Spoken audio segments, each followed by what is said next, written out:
I used to think of myself as a very gentle person, so I didn't believe I could quarrel with anybody, but into the relationship I noticed that there are a lot of quarrels, and most of them I didn't even know the reason, the cause for those things. So I started asking myself, I thought I'm a gentle person, a nice guy. Why was I having issues? So there is ways where men think, how men think, and how women think. It is completely different. It is not the same at all. So a nice guy that does not want anybody's problem can enter into a relationship and see himself quarreling every now and then. I pray to God to help me with this. I need somebody that will understand me so that I can stay in peace. In a marriage relationship or relationship like this, two people must agree that they want it to work.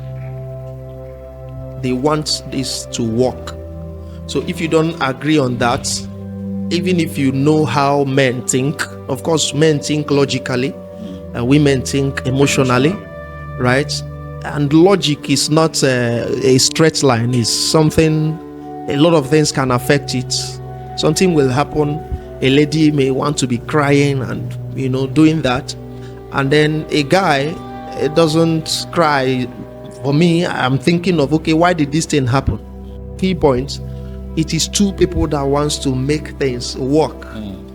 A lady is wired differently, a guy is wired differently.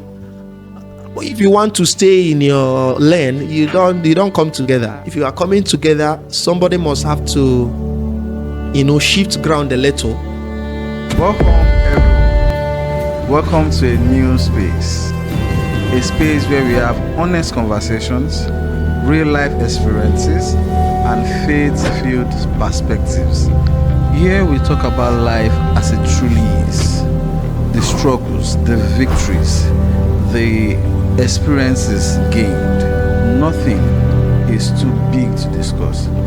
On this space, we'll be having amazing personalities sharing their real life experiences with us, deep wisdoms to navigate our lives, our purposes, our relationship, and many other things in between. I am your host. My name is Funmi, and this is Life Talk with Funmi.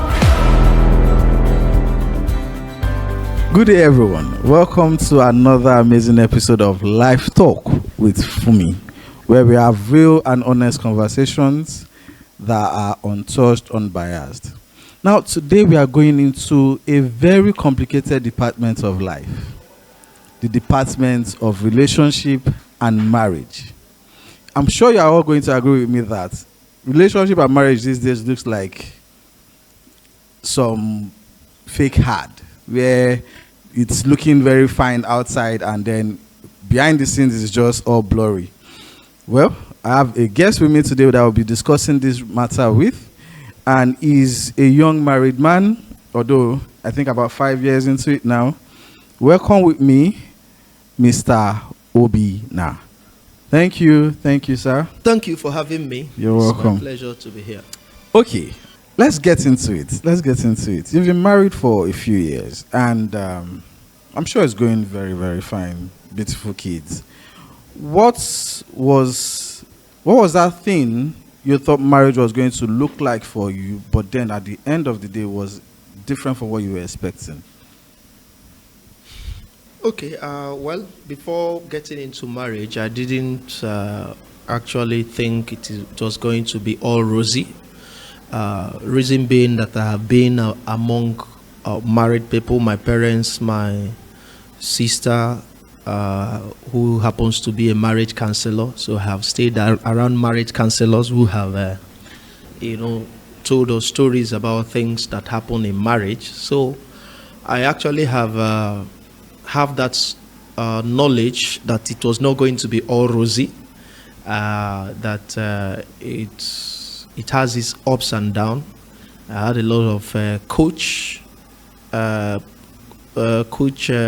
coaching on marriage, where people that have been married for a while has talked to me directly or indirectly. So I didn't actually expect anything very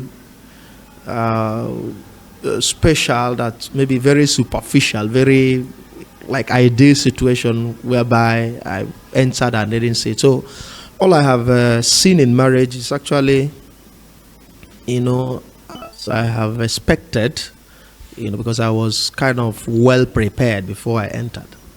So nothing caught me unawares. Nothing caught you unawares. No. But would you say so you've been prepared for it, like you said, nothing caught you unawares. Yeah. So at what point did you tell yourself that, okay, I'm actually ready for this institution? Okay, so I remember when I was in school, my dad was still alive then. He used to tell me, if you finish school and you start working and getting money to feed yourself and another person, nothing stops you from getting married. So, I was still young then, and I did not have all that it took to get married then. I was still fresh in relationship. I actually started relationship very late in life after finishing university and serving and all that. So, but when I have been in relationship for 4 years, so after the 4 years, I noticed, there are a lot of things I didn't know, things I thought were there, things like gender difference. I used to think of myself as a very gentle person, so I didn't believe I could quarrel with anybody, but into the relationship, I noticed that there are a lot of quarrels, and most of them I didn't even know the reason, the cause for those things. So I started asking myself, I thought I'm a gentle person, a nice guy. Why was I having issues? So it was later that I started hearing things, about gender difference. That there is ways where men think, how men think, and how women think. It is completely different.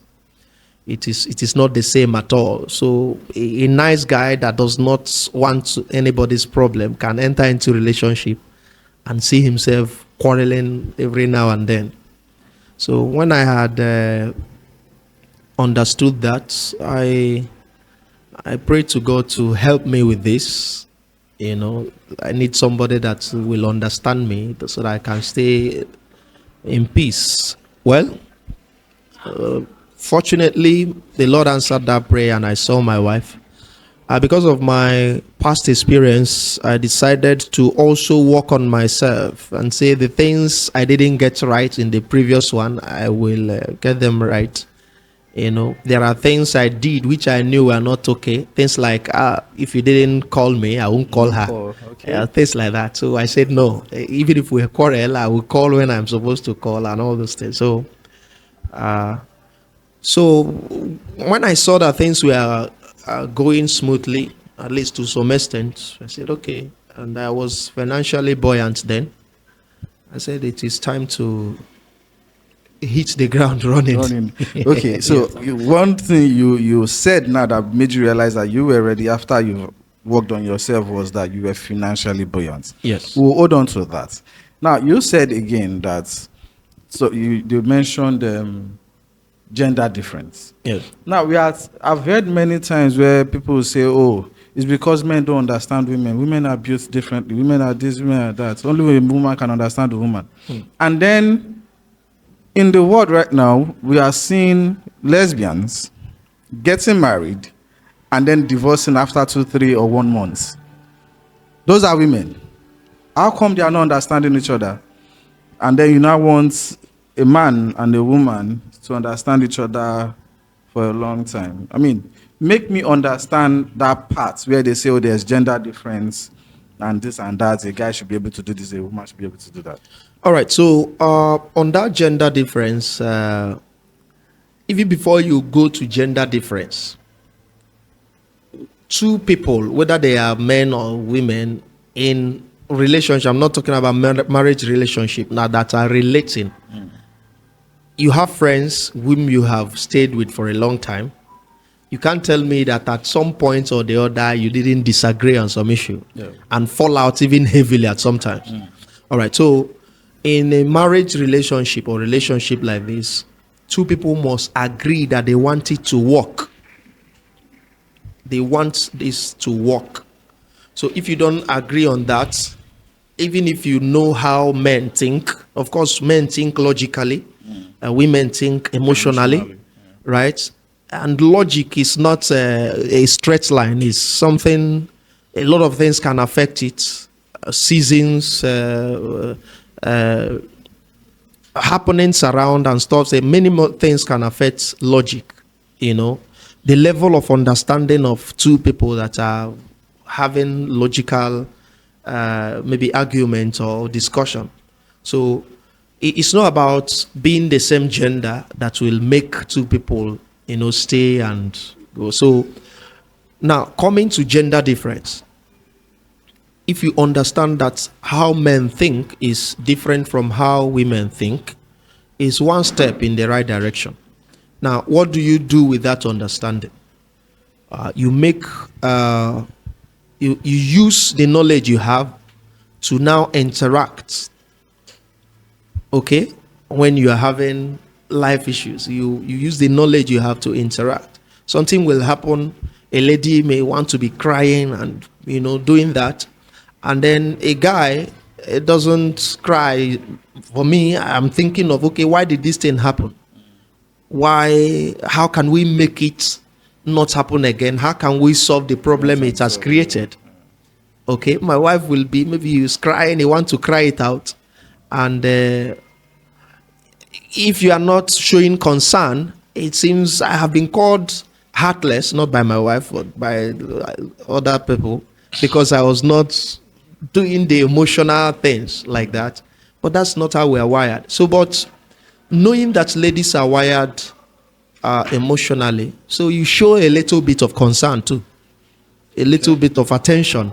Not that you are going to be crying. Crying will not solve a problem, but I'm just using this as an example. Okay. Yes. So, and that goes for the ladies too. Men, we don't, we are not really emotional too much. Something happened, and a lady was telling me the guy should just cry it out. Society has made us not to cry. It's not how we are wired. We don't.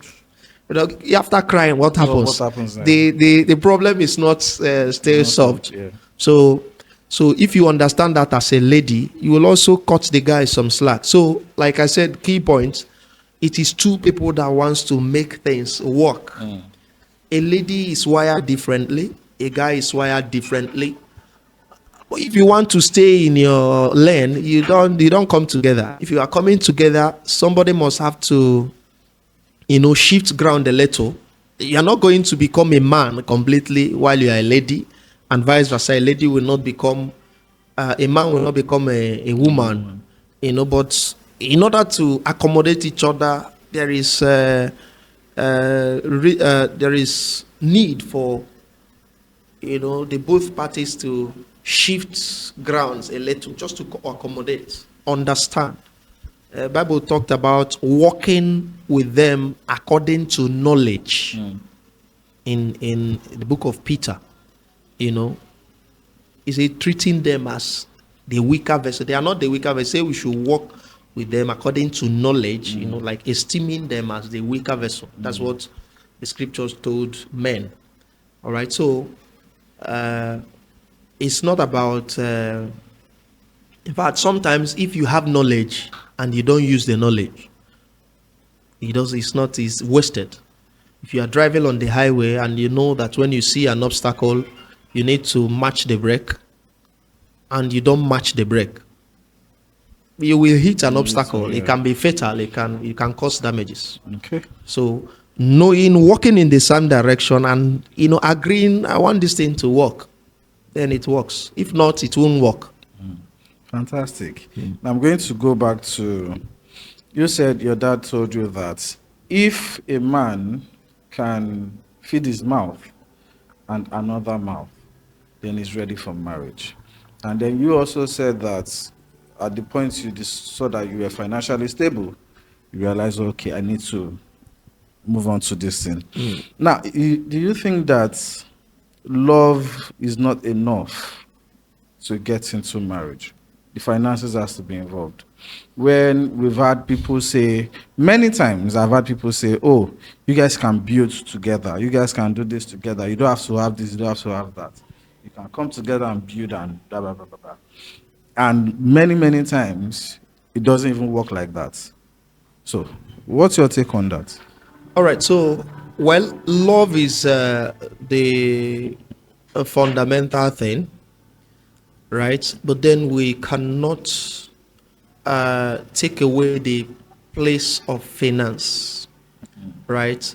Finance is like the fuel that drives the love. You cannot say you have love and you go and take somebody's daughter and you can't feed. You can't feed the lady you took in, right? So you have to come to a point where you can feed yourself and feed at least an extra amount conveniently. Now, talking about other things, you will have this, you will have that, and you can build together. I also agree. I quite agree. You have some basic things.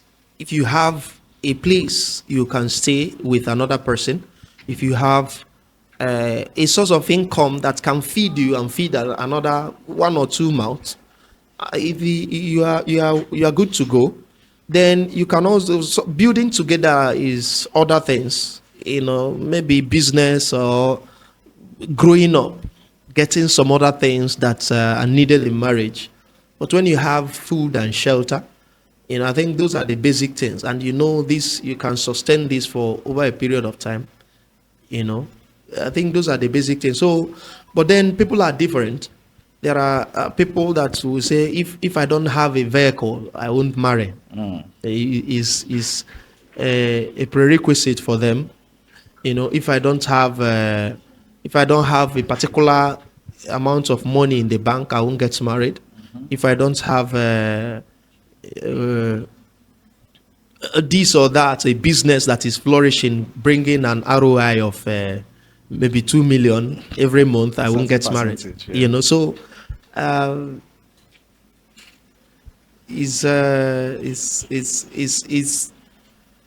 basically on different people with different what they want. But if I still work in the automobile industry. So when a new car is built, there is something called the basic, a car that is built. This is forgetting the word now, but it is built as the basic car. This is, you can run on this, but then there are other cars that are built and they have several other options, right? So the basic thing for me, if you have food and shelter, that is sustainable, you can go ahead and get married and build together. Yes. Okay. Now we are at a time where the rate of divorce is very high all over, especially in Nigeria. Now the rate of divorce is very high, and we also have a lot of young people who are also scared of getting into the marriage institution due to what they are seeing. Although, a lot of people have decided to model their life against, with celebrities. Oh, this is my model, this is my role model, forgetting their own parents who have beautiful marriages. But regardless, the divorce is high. Young people are not trying to get married. Now, there are so many reasons why this is ongoing. But what do you think is the main issue with marriages that are collapsing today? All right. So there are several issues that cause marriage to collapse. One of them is not understanding marriage before venturing in. The other one is marrying for the wrong reason. Because I saw this lady, she has a beautiful face and good features, and then you want to go and marry her. But is the physical not important? It is important. Because it's the physical I'm going to see first before I know if I yes, okay. But if it is only the physical, that is to eat, then that is the wrong reason. I said it's the first one I will see. I know. Uh-huh. So, okay, let me even digress a bit. So, I have a younger sister, very beautiful. There was a time she was staying with me. So, there were a lot of things I saw that were lacking in her. She was beautiful. She's still beautiful now, So, I called her one day and I had to speak to her. I said, see, you are beautiful, I know. Men will see you and they will jump in, I know. But beauty on its own is like the attractor. It will attract men to you. But if you have come into the house and you stay, beauty can no longer, it has done its job. It's not enough. It's not enough. Yes, that's the right word. Beauty will attract, but what you keep you is character. What do you have to offer in this relationship? Do you know how to lift your man up when he is down? What can you contribute? So, if people are marrying just because she's beautiful, I'm seeing a lot of new trends now. A lot of young ladies, they are going into, this guy is hot. This guy has abs. He has this one. I like. He feels fine. They don't like men with These things are container. This is you are dealing with the container, not the content. It's a very big, serious issue, and it scares me. It scares me.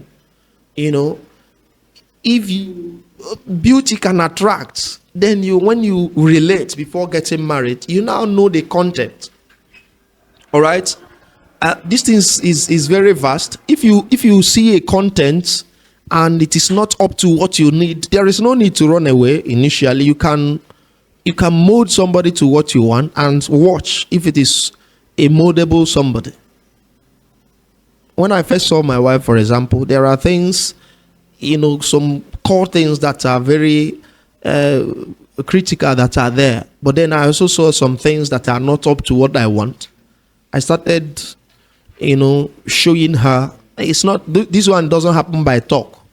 What do you want to see? Do it. Let her see that you do it. She reciprocates, and then you now use talk to now correct. So marrying for the wrong reason is one of the reasons of divorce. Looking at the container instead of the content being the major reason for marriage. When you now enter into the marriage, you see that there is more to it than just the beauty, the outside stuff. Then people will no longer, because you are not prepared already. You say, I'm not doing again. Now, there is Christian marriage. Of course, that's what our parents, used. And maybe some of them are not Christian. They didn't go to church. But then there is a mentality, there is a culture, a mindset then that if you have married, you have married. So that culture is still true today. So what does that tell you as a young person? It's not something that should scare you. It's something that will make you to prepare. I was listening to Bishop Abioye in one of his sermons on marriage. He says some people take 5 years, 7 years to study medicine, to study how they can operate. And then marriage that is for life, we just take it for granted, handle it with levity. So marriage you need to be prepared before venturing into marriage. You need to know what you want. I watched my parents. My dad is a very good man. My mom, but there were things that I didn't like in their marriage. And I say, these things, I'm not taking it. So you need to prepare mentally as a man, as a lady. You need to prepare. You need to read books. You need to talk to people. You need to interact with people whose marriages have worked.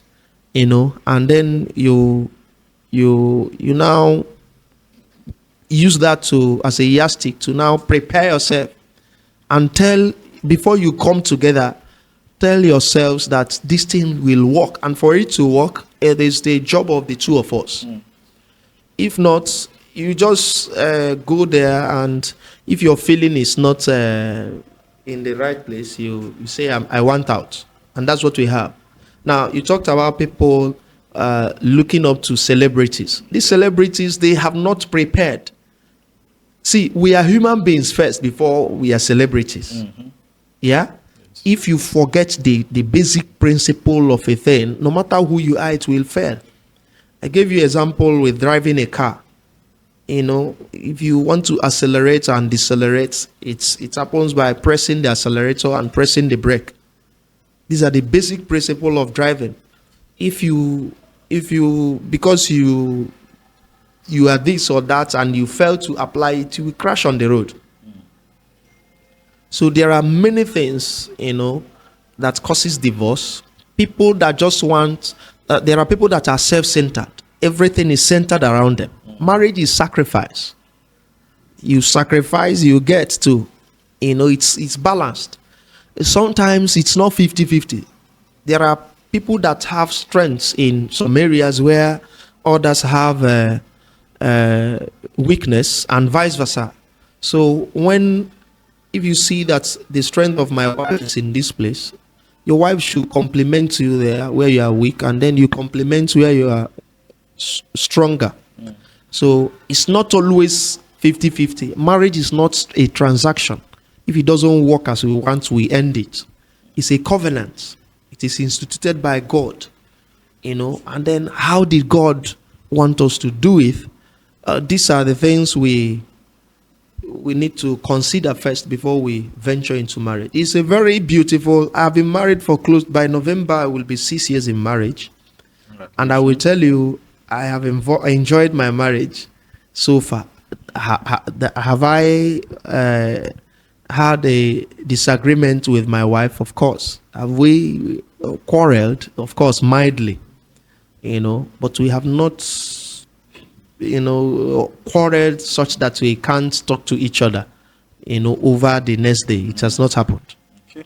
Yes. Okay, beautiful. Now, for those that are not married, a lot of young people are doing well. We are looking at, Christian marriage and all of that now. And then many preachers will say, why are you together for 2 years? Why are you together for 3 years? Why are you together for 4 years? Why is it taking so long? And they say once you've done a year or two max, you should get married. What's your take on courting for long years? Bearing in mind that whoever is supposed to make the move might not, maybe financially not ready. But what's your take on courting for long? All right. So, well, courtship for me is very important. It gives an ample time for two people to know themselves, right? So, 6 months, 1 year, for me is okay. Well, on my own side, I actually did more than that, because I saw my wife when she was about entering the university. You caught her young. So in my own case, I had to wait for her to finish. I don't want to marry a student that's still going to school. Okay, so I had to wait for... That's 4 to 5 years. For 4 years. In fact, I had a relationship before. I waited for 4 years, thereabouts, and the lady said she was not doing again. After 4 years. After 4 years. So I saw my wife thereafter, and I had to wait again for 4 years. So if you use my own case, it's a little bit funny. Okay, so but then we had to take it that way, because most of the time she's in school while I'm in Lagos here, you know. So we get to meet when we are on break and all that. But then back to your question, courting for long may not be very ideal, you know, such that there are times when you stay together for long, you start seeing the wrong side of a person, you start doing something like what they call C finish. Yes, you start doing C finish. Well, I've seen this. Okay, maybe respect begins to dwindle and all that. If you court for long, not getting married, it can. When two people are always together, there is tendency for them to begin to have premarital activities that are not, appropriate for Christians. So that's why I say do it quickly, and then within 1 year you should know if this person aligns with my vision or not. If it's not, if she is not, then you end it and you proceed.